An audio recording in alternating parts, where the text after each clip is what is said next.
I think I've shown it once on this thing. If anybody wants to see how those work, I'll be happy to do a little demonstration. And you take your regular tool rest and you get rid of it, and you put a box rest or you put a figure 6 rest down inside your hollow forms.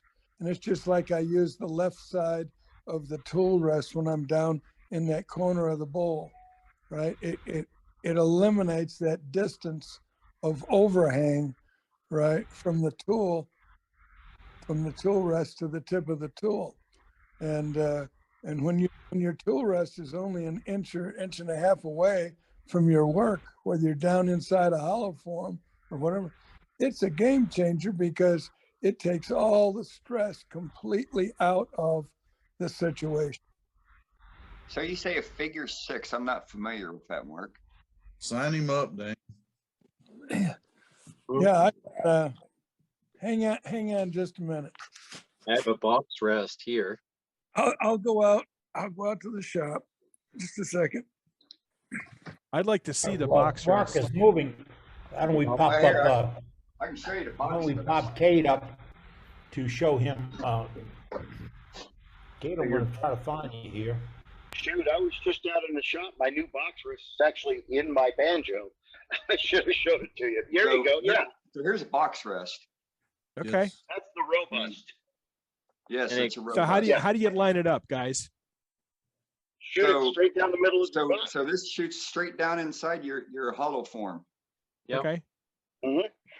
And that And pin, and your tool rests, your hollowing tool rests on top, and then you got a pin here that you can use as a fulcrum, Okay. which also helps aid in doing your cutting. Interesting. So Now as the you're looking at it down your vessel, that's what it looks like. Now the one I just ordered is from Best Tools, and it's just a straight. I got their wide one with 1.5 inches and 4.5 inches long, and it's just straight off the center with no pin. So that one is just gives you a good flat surface that goes straight deep into the piece. Yeah, so this is an inch and a half.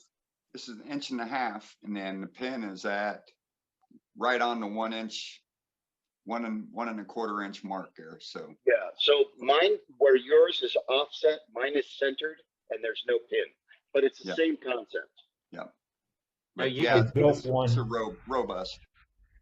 I built one years ago that was straight, and I made the cap or the top out of 3/8 inch tool steel and put the 1 inch bar on it, and I love it.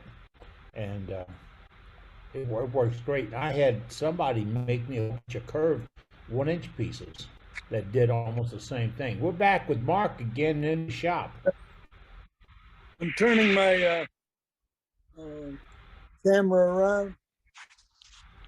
Okay, so here's a regular box rest, right? Which goes down inside, and when you lay your tool on top that you're using, you make the cutting portion of it come to the exact center of rotation. Yep. Right? Now, if you for little, boxes and everything, you turn it any way you want, and it keeps you from going below center, and your leverage point is down inside your little box, right? The same thing. I'm going to just pull this out. This is really simple.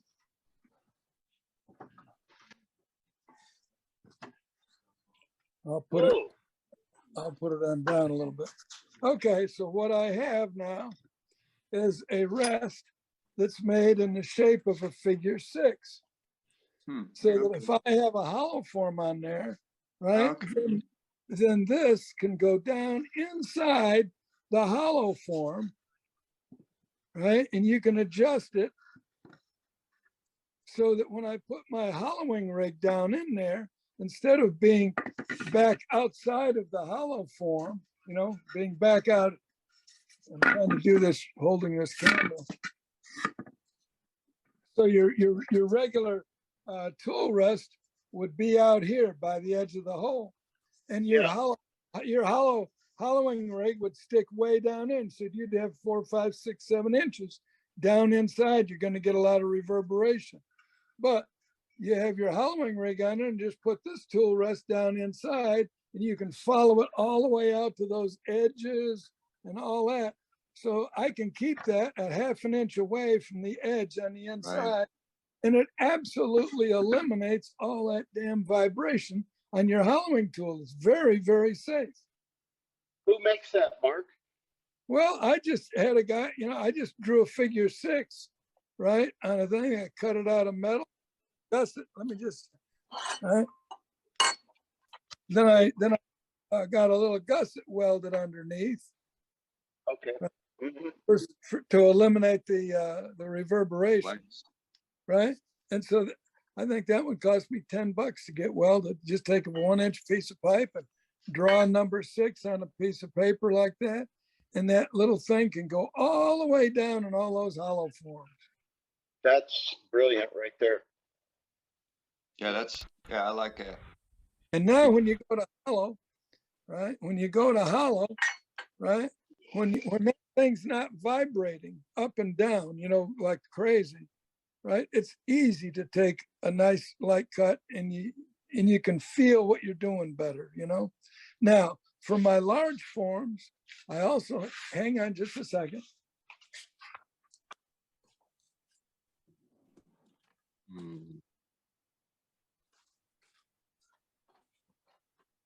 Okay, when I go deep, when I go way deep, right, I can stick this 13-inch bar, right? So I have a gusset on it, right? It comes down here and then it makes a little right angle bend. So I can go way down into forms and work off of this right angle. And instead of being out here where the regular tool rest is, I'm 13 inches down inside the vessel. Right. What you're maintaining mechanical advantage. Yes. You got that Exactly. support.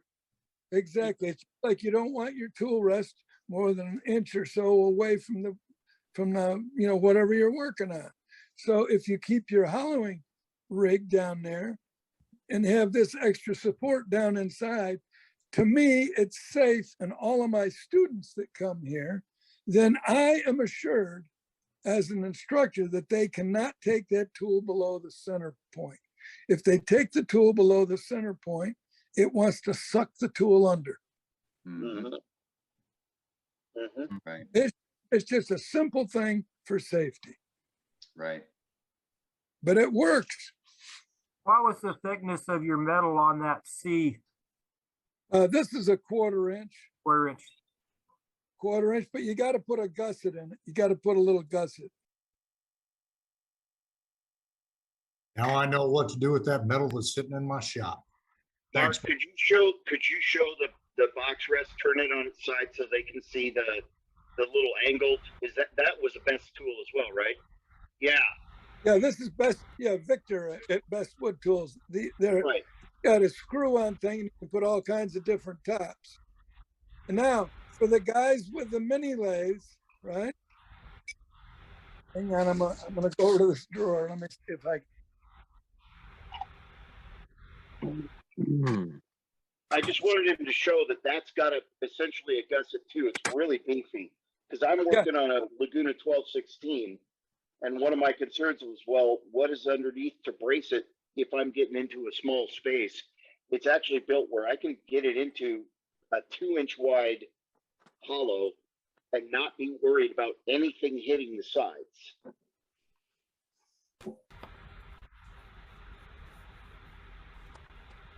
I use my box rest, and I feel like 12-inch deep hollow frames, 16-inch deep urn with no resin. Okay, now this is for the guys with the mini lathes.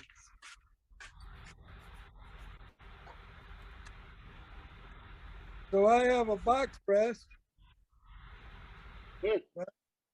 Oh, that's with a great. 5/8 inch post, and it's only about 3/4 of an inch wide. So I can get down into little tiny boxes and things like that. And then I have what? I have a little figure 6 thing made for my mini lathe So I can go down into little forms and I'm down inside. And it's the same thing. My students never go below center for safety. They don't have that vibration. I'll have to get my welding buddy to make me a couple of those. There you go. Yeah, Really that's easy. great. Hey, can you get your welding buddy to make me one too?